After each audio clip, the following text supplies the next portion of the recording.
यहूदी धर्म का मुस्लिम और क्रिश्चियन धर्म से क्या संबंध है। दोस्तों, आखिर यहूदी धर्म है क्या और इसका मुस्लिम और क्रिश्चियन धर्म से क्या कनेक्शन है, जानने के लिए हमारे वीडियो को पूरा देखें। पूरी दुनिया में इस वक्त इजराइल बनाम फिलिस्तीन की लड़ाई और इतिहास के बारे में चर्चा चल रही है। इस लड़ाई के धार्मिक पक्षों पर भी लोग बातें कर रहे हैं। दरअसल लड़ाई भी कुछ धार्मिक स्थलों को लेकर ही हो रही है, जिस पर मुस्लिम, यहूदी और क्रिश्चियन तीनों ही धर्मों के लोग करते हैं। ऐसे में ये जानना जरूरी है कि आखिर यहूदी धर्म क्या है, इसका मुस्लिम और क्रिश्चियन का क्या कनेक्शन है। एकेश्वरवाद में करते हैं यकीन, मूर्ति पूजा है पाप। यहूदी धर्म काफी पुराना माना जाता है। यहूदी धर्म की सबसे अधिक संख्या इजराइल में मौजूद है, जिसकी स्थापना का आधार भी यही रहा है। धर्म के लोग एक ईश्वर की पूजा करते हैं। खास बात है कि मुस्लिम धर्म की तरह यहाँ भी मूर्ति पूजा को पाप माना जाता है। बताया जाता है कि 1937 ईस्वी में यहूदी धर्म की एंट्री भारत में हुई थी। उन्होंने केरल के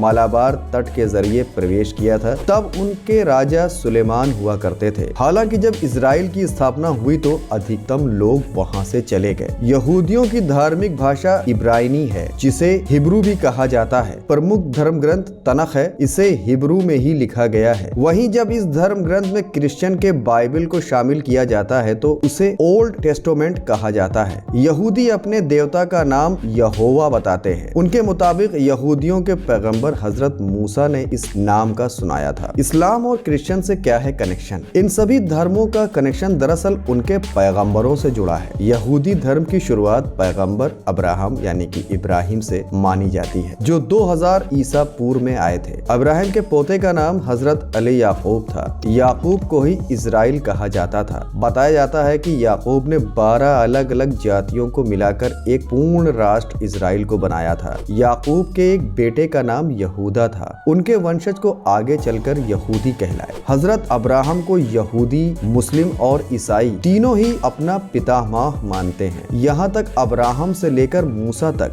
सबके पैगंबर भी एक है। मूसा के बाद यहूदियों का कोई पैगंबर अभी तक नहीं आया। यरूशलेम में क्या है? यरूशलेम, जिस पर फिलिस्तीन और इजरायली दोनों दावा करते हैं, दरअसल उसे सबसे पवित्र शहर माना जाता है। यहाँ यहूदियों का सुलेमानी मंदिर हुआ करता था, जिसकी अब सिर्फ दीवार बची है। यही मूसा ने यहूदियों को धर्म की शिक्षा दी। वहीं माना जाता है कि मुसलमानों के आराध्य हजरत मोहम्मद सल्लल्लाहु अलैहि वसल्लम यहीं से जन्नत को गए थे। इसके अलावा ईसा मसीह के यरूशलेम कर्मभूमि भी है। आपको हमारा ये वीडियो कैसा लगा? प्लीज हमारे इस वीडियो को देखने के बाद कमेंट जरूर करिएगा और शेयर करिएगा, सब्सक्राइब करिएगा। मिलते हैं अगले वीडियो में।